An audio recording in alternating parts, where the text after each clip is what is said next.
কেমন আছো সবাই? কুণাল পাত্র ভ্লগসে সবাইকে স্বাগত। আজকে সারাদিনের অনেক কিছু প্ল্যান ছিল, কিন্তু সবগুলো ক্যান্সেল হয়ে গেল। কিন্তু আমি একটা জবরদস্ত প্ল্যান বানিয়েছি, জানি না কতটা করতে পারবো, কিন্তু সবটা যদি করতে পারি। অনেকগুলো কাজ সারাদিনে আছে, সবটা তোমাদের দেখাবো। চলো আগে ব্লগটা শুরু করা যাক।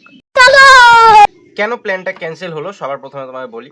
এবার বাবার একটু হাতে ব্যথা আছে, সেজন্য বাবা আজকে সারাদিন অত ভারী কাজ করতে পারবেন না, ইট টানা মাটি টানা এত কিছু করতে পারবেন না। তো সেই জন্য ওই প্ল্যানটা ক্যান্সেল হয়ে গেল।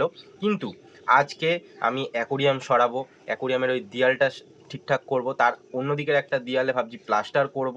তো অনেক কাজ আছে, সবটা তোমাদের অল্প অল্প করে বলছি। কিন্তু তার আগে কালকে আমরা নেমন্তন্ন বাড়ি যাওয়ার আগে একটুখানি কিছু মুহূর্ত ক্যামেরাবন্দি করেছিলাম, সেটা চলো আগে দেখে নাও। হ্যালো হ্যালো হ্যালো, তোমাদের বলেছিলাম যে আমরা নেমন্তন্ন বাড়ি যাওয়ার আগে তোমাদের সামনে আসবো, দেখাবো আমরা কি সাজুগুজু করেছি। তো দেখতে পাচ্ছ আমি কেমন সাজুগুজু করেছি, আর মা এরকম সাজুগুজু করেছে, আর বাবা এরকম সাজুগুজু করেছে। তো বলো আমাদের কেমন লাগছে। চুলটা তুই বেঁধে দিয়েছিস, দেখা। হ্যাঁ, আমার চুলটা তুই বেঁধে দিয়েছিস, দেখা। আমার চুলটা বাদ দিয়ে আমি হেল্প করেছি। দেখা দেখা দেখা দেখো, আবার এইটা হচ্ছে আমার গাছের গোলাপ, একটুখানি নেতিয়ে নেতিয়ে গেছে, ঠিক আছে। কিন্তু গাছ থেকে প্রথমবার গোলাপ তুলে মা দিল, কারণ আমি তুলতে দিই না, শীতকাল হলে দিতাম না, গরমকাল বলে দিয়েছি। তো তিনটে জগ করে নিয়ে দিয়ে দিলাম, কাট চলে গেল। তো মাকেও কেমন লাগছে জানিও। খুশি আমার যে আমার ছেলের গাছের ফুল মাথায় দিয়েছে, ঠিক আছে, সবথেকে বড় খুশি। ঠিক আছে, চলো যাওয়া যাক। চলো নেমন্তন্ন বাড়ি যাওয়া যাক, আর কালকে সকালে আবার আসা যাক। কেমন লাগলো বলো। তো এবার ফিরে আসি আজকের কাজের মুহূর্তে। আজকে কি কাজ করবো চলো বলি তোমাদের। অ্যাকোরিয়ামটা দেখছো, অলরেডি জল ফেলা শুরু করে দিয়েছি, আর একটুখানি জল ফেলবো। কারণ হচ্ছে মাছগুলো রয়েছে, মাছগুলো আগে তুলিনি। তার কারণ হচ্ছে বালিগুলো তুলতে হবে, বা যদি পুরো জল এতটা থাকে বালিগুলো তুলতে অসুবিধা হয়। আর এই বালি তোলা কিন্তু চারটিখানি ব্যাপার না, আর দেখতে খুবই কম মনে হচ্ছে যেন একটুখানি বালি রয়েছে, কিন্তু একটা বড় গামলার 1 গামলা বালি আছে। আমি তোমাদের দেখাচ্ছি, এটা তুলতে মোটামুটি 45 মিনিট সময় লাগবে। যাই হোক, বালিটা তুলতে হবে, তুলে এই জায়গাটা ক্লিয়ার করতে হবে। দেখতে পাচ্ছি এখানে অনেক ওই আমরা যে উনুনে রান্না করি ওর কাঠকুটো রয়েছে, কাগজপত্র সব রয়েছে। তো ওগুলোকে সব সরাতে হবে, এই র্যাকটা সরাতে হবে, এইখানটাতে অ্যাকোরিয়ামটা রাখবো। এবার অ্যাকোরিয়ামটা নিয়ে যাওয়ার সময় শুধু বাবাকে লাগবে। এইবার ব্যাপারটা হচ্ছে এই জায়গাটা দেখতে পাচ্ছ কত পরিমাণ মাটি রয়েছে, এইগুলো সব বার করতে হবে। এবার যদি আজকে এই কাজটা করতাম তাহলেও এগুলো আগে বার করতে হতো, তারপর কাজ করতে হতো। তো এটা আগে বার করতে হবে। এইবার এই জায়গাটাকে আজকে ভাবছি ঠিকঠাক করব। দেখতে পাচ্ছ কেমন হয়ে রয়েছে, পুরো এই জায়গাটা গোল জায়গাটা ঠিক করতে হবে। এইখানটাতে একটা ড্রেন মতন করতে হবে, যাতে এখানকার জলটা চলে যায়। এই জায়গাটা একটা গর্ত খুঁড়তে হবে, এটাও একটা সময়ের ব্যাপার আছে। আর এই যে পুরো এইটুকুনিটা শুধু না, এই যে এই পাঁচিলটাও রয়েছে করা, তোমাদের আমি একটুখানি ভালো করে দেখাই, এখানে বুঝতে পারছো না। তো এই পাঁচিলটাও করতে হবে, আর এইখানগুলোও করতে হবে, এইগুলো। আর এই জায়গাটা ভাঙতে হবে, ভেঙে এখান থেকেও একটা ড্রেন করতে হবে, যাতে এই মেঝের জলটা যাতে চলে যায়। বুঝতে পারছো কতটা প্ল্যান করেছি কাজের, কিন্তু শরীরটা আগের দিন অবধি খারাপ ছিল, আজকেও আছে মোটামুটি, কিন্তু একটু এনার্জি নিয়ে কাজ করতে হবে। কারণ দেখো এত কাজ পড়ে রয়েছে, এবার যদি আমি অল্প অল্প করে না করি তাহলে অনেক দিন আরও সময় লেগে যাবে। তারপরে অ্যাকোরিয়ামের পেছন দিকের ওই পাঁচিলটা পুরোটা প্লাস্টার করতে হবে, এই সামনের দরজার মাথাটা প্লাস্টার করতে হবে। তো এখন অনেক দিন কাজ বাকি আছে, তারপর রং, তো নয়তো হবে না। মা এদিকে চলে এসছে, আজ কাজ শুরু করার আগে অনেকক্ষণ সময় চলে গেছে, এখনো কাজ শুরু করাই যায়নি, মা চলে আসলো। মা, বৃষ্টি হলো, রোদ্দুর উঠেছে, এইটা আরো গরম দেবে। চিরিক চিরিক করে বাচ্চাদের হিসির মতন করে দিল। আসলাম পুরো 1 ঘন্টা বাদে। এদিকে মা আর বাবার অলরেডি টিফিন খাওয়া কমপ্লিট হয়ে গেছে। এবার আমি খেতে বসিনি, কেন সেটা চলো তোমাদের বলি। তো এই জায়গাটা দেখো কেমন দেখেছিলে তোমরা, এখন দেখো ওই ঢাকনা সরিয়ে দিয়েছি, উপরে সাম্প সরিয়ে দিয়েছি, অ্যাকোরিয়াম থেকে সব বালি বার করে দিয়েছি, জলও নেমে গেছে, ঢাকনাটাকে ওইখানে রেখেছি, বালিগুলো রেখেছি হচ্ছে এইখানটায়। তোমাদের প্রথমেই বললাম যে অনেক বালি, দেখতে পাচ্ছ কতটা বালি রয়েছে। তো ওরম বোঝা যায় না, কারণ একটা স্কোয়ার জায়গার মতন থাকে। তো এইটা রেখেছি, দেখতে পাচ্ছ একটা কাপড়ের মধ্যে, এটাকে গিট্টি বেঁধে এক জায়গায় রেখে দেবো, কারণ অনেক দিন গিট্টি বেঁধে রেখে দিতে হবে। এবার আমি টিফিন খাবো, তার আগে একটা কথা বলি। প্রথমে ভেবেছিলাম সিমেন্টের কাজটা আগে করবো, অ্যাকোরিয়ামগুলো দুপুরের পরে বার করবো, কিন্তু না, যদি সিমেন্টের কাজ করি এনার্জিটা একটুখানি লস হয়ে যাবে। তো তারপরে আর ইচ্ছা করবে না অ্যাকোরিয়ামটাকে বার করার কথা, মনে হবে যে কালকে বার করি, তো তখন আবার দেরি হয়ে যাবে। সেই জন্য অ্যাকোরিয়ামটাকে বার করছি, এই জায়গাটা পুরো ক্লিয়ার করছি। তারপর সিমেন্টিংয়ের কাজ আমি ধরলে মনে হবে না, এটা শেষ করে তারপর আমি রেস্ট নেব। দাঁড়াটা জলে আটকে গেছে। অ্যাকোরিয়াম দেখে হয়তো মনে হবে না যে ভীষণ ভারী, কিন্তু এরকম একটা বড় অ্যাকোরিয়াম কিন্তু ভীষণ ভারী হয়, কাঁচের কিন্তু অনেক ওজন। কোনোদিন যদি অ্যাকোরিয়াম চাগাও তাহলে বুঝতে পারবে কত পরিমাণ ভারী হয়। আপাতত অ্যাকোরিয়ামটা এইখানে থাকবে 1 সপ্তাহ 10 দিনের জন্য, পুরো ঘর কমপ্লিট হবে, সিমেন্টিং কালার সব হবে, তারপরে আবার অ্যাকোরিয়াম গিয়ে সেটআপ ওখানে হবে। কিন্তু আরেকটু সেটআপ এখানে বাকি আছে। এই জায়গাটা এবার কেমন লাগছে দেখো। এই জায়গাটা বিচ্ছিরি ছিল বলে অনেক বছর আগে, 3-4 বছর আগে এই রেক্সিনটা কিনে নিয়েছিলাম, টেবিল ক্লথটা কিনে এখানে মেরে দিয়েছিলাম। এবার যাই না পেছন দিকটা কেমন দেখতে, চলো এটা খুলি আগে, তারপর আমিও বুঝতে পারবো যে কেমন ছিল আগে। তারপর তো ঠিক হয়ে যাবে ওগুলোর মতন, সেটা না।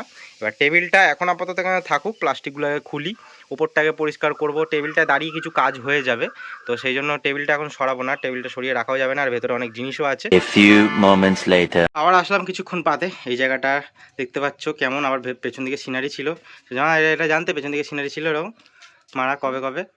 ভুলে গেছি, সে তুই তো মারতিস আগে না। হ্যাঁ, তো এই জায়গাটা এরকমই এখন এই যে আপাতত দেখো, রেখেছি। এই দেখো, এই ছবিটাকে বলতাম আগে, ওকে রাগাতো, আবার আমরাও বলতাম যে এটা তোর তোর বাবার সাইকেলের দোকান, এই যে সাইকেল তোর বাবা চালাচ্ছে, আমি বসে আছি, এই ওকে বলতাম। কোথায় জানো, অনেক বছর এই যে। হ্যাঁ, আর তুই এই যে ও একটু গঙ্গা টঙ্গা মাছ ফালে ভাসে, ওই যে মাছ ধরছে বলতাম, ওই জন্য ওই দেখে দেখে ও নিয়েছে, ওটা কিনেছিল। ওটা এই যেহেতু সাইকেল চালাচ্ছে, এই মেলা থেকে, চড়কের মেলা, চড়কের মেলায় বা রাসের মেলায়, আরো ওখানে আছে ওই যে হরিণ ফরিণ। হ্যাঁ হরিণ আছে, ওই ওই ওইটা গাড়ি, ওই যে গাড়ি আর এই এরকম। বাড়িটা দেখছো, এটা বলতো কি আমার এরকম বড় গাড়ি কিনবো, এরকম বাড়ি করবো, জানি না কবে হবে। তোমরা যদি এরকম আশীর্বাদ দিতে থাকো, এরকম সাপোর্ট করতে থাকো, তো একদিন হবে, এটা আশা রাখি। তো ওই জন্য ওটা কিনেছিলাম, তাই তো। হ্যাঁ, ও ছোটবেলায় বলতো এরকম একটা লাল গাড়ি কিনবো, হ্যাঁ আর আমাদের বাড়ির সামনে অনেক বড় মাঠ আছে, কোথায় রাখবি না ওইখানে রাখবো, আচ্ছা বলতো। ঠিক আছে, যাও রান্না করো। তো এই জায়গাটা যেমন ছিল তেমনই আছে। এই জায়গাটা দেখো পুরো একদম ভাঙাচোরা করে দিয়েছি। এখানে দুটো তাক ছিল, তাক দুটো এই যে খুলে দিয়েছি, এখানে রেখেছি। এটা ঠিক হয়ে যাওয়ার পরে তাকগুলো আবার লাগানো হবে। এইখানটা কিছুটা ভাঙা হচ্ছে, মেঝে থেকে স্লাইড একটু ওপরে থাকবে, অনেকটা উঁচুতে ছিল ইঁটগুলো। একটা তাক ভেঙে দিচ্ছি, ভেঙে এখন রাবিশগুলো সব বার করতে হবে। সিমেন্টের কাজ আজকে হবে কিনা সেটা তোমরা দেখতে পাবে, একটু ওয়েট করে যাও। আমিও জানি না এখনো করবো কিনা, আপাতত জায়গাটা পুরো ক্লিয়ার করি, তারপর দেখছি। আসলাম প্রায় আবার 2 ঘন্টা বাদে। অনেক কাজ করছিলাম, সেটা তোমাদের পরে দেখাচ্ছি, আগে খাওয়া দাওয়াটা করা যাক। আজকে মা কি করেছো? ভাজা। ভাজা কি ভাজা? সজনে পাতা দিয়ে পটল কুঁদরি সব দিয়ে ভাজা করব। বাবা, মিক্স ভাজা। আর মাছের ঝোল। আচ্ছা বাটা মাছের। আচ্ছা আমের চাটনি। আচ্ছা। আর এই যে কি তা কি বল, বলো, তুমি বলো। তো তোকে বলতে বলেছে। তো রমা কাকিমা দিয়ে গেছে হচ্ছে কচুরলতি, তো বলেছে রমা কাকিমা যে আমাকে আমার কথা বলবি ভিডিওতে। তো অনেক কাজ করছিলাম একা একাই, আবার একটুখানি মাটি দিয়ে গাঁথনির কাজ করলাম। এবার কি গাঁথনির কাজ করলাম সেটা তোমাদের দেখাচ্ছি। এবার একটু শরীরটা একটু খারাপ খারাপ লাগছে, কিন্তু সিমেন্টের কাজটা আজকে একটু করবো, কারণ প্রত্যেকদিন ফেলে রাখলে হবে না, এখন অনেক কাজ বাকি আছে। আজকে যদি ফেলে রাখি আবার কালকেও হবে না, আবার পরশু দিন করে আরও পিছিয়ে যাবে। তো আজকে একটু সিমেন্টের কাজ করবো। আর এখন স্নান করলাম না, তো একবারে বিকেলে এখন স্নান করবো, 2 ঘন্টা মতন কাজ করবো। খাওয়া দাওয়া সেরে আবার কাজে ফেরা যাক। এখানটা আপাতত আবার ঘিরে দিয়েছি যাতে ঠাকুরের এখানে না নোংরা হয়ে যায়। আর এইখানটা কিছুটা জল দিয়ে ভিজিয়ে রেখেছি যাতে সিমেন্ট ধরাতে সুবিধা হয়। না এবার সিমেন্টের জল মারবো একটুখানি, এই শুধু এইটুকুনি গোল জায়গা আর এই জায়গাটাতে সিমেন্টের জল মারতে হবে। আর একটা জিনিস দেখায়, যেটা গাঁথনি বলেছি, দেখো এই একখানা লাইন পুরোটা গাঁথনি করেছি মাটি দিয়ে, কারণ পুরোটা খুলে ফেলেছিলাম মেজের লেভেলে। আর ড্রেনটা দেখতে পাচ্ছ কেমন করেছি, প্রথমে একদম কোণা দিয়ে খুঁড়ছিলাম, এবার কোণা দিয়ে খুঁড়ে হচ্ছিল না, আবার মিডিল দিয়ে খুঁড়তে হলো, খুঁড়ে ড্রেনটা তৈরি করতে হলো। তো আমি এখান থেকে দেখানোর চেষ্টা করব। ওই দেখো ড্রেনটা হয়ে গেছে একদম সুন্দর। এখন বাজে 6টা 10। উপরটা মা দেখিয়ে দাও একবার, পুরো দেখো কমপ্লিট হয়ে গেছে। আর বাকি আছে এই নিচের, তাও এই থাকটা এখানে বসিয়ে দিলাম।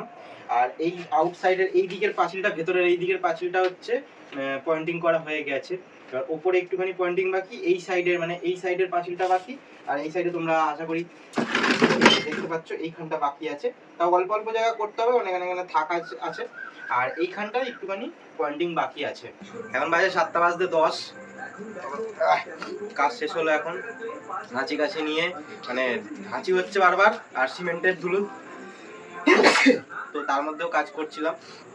পুরোটা শেষ করে রাখলাম, এবার মানে অর্ধেক করে রাখলে কাজ করতে আবার অসুবিধা হতো, এখানে শেষ করে রাখলাম। আর নিচের দিকটা দেখাও, তো এইখানে আগে এতটা মতন উঁচু ছিল, সেই জায়গায় এখন নিচু করলাম। এখানটাও মোটামুটি প্লাস্টার করে দিয়েছি, বিছানায় পড়বে ও, প্লাস্টার করে দিয়েছি। যাই হোক, এই কাজটা হলো। এরপরের দিন গাঁথনি হবে, তারপর ওই সাইডটা হবে। এই সাইডটা কমপ্লিট হয়ে গেল, মানে এই সাইড দিয়ে পুরোটা কমপ্লিট হয়ে গেল, তাই তো। যা চান করতে যা যা। তো ব্লগটা কেমন লাগলো জানিও। এবার স্নান করতে যাই, তো কেমন লাগলো অবশ্যই কমেন্ট করে জানিও। আজকের জন্য টাটা বলছি, সবাই ভালো থাকো, সুস্থ থাকো।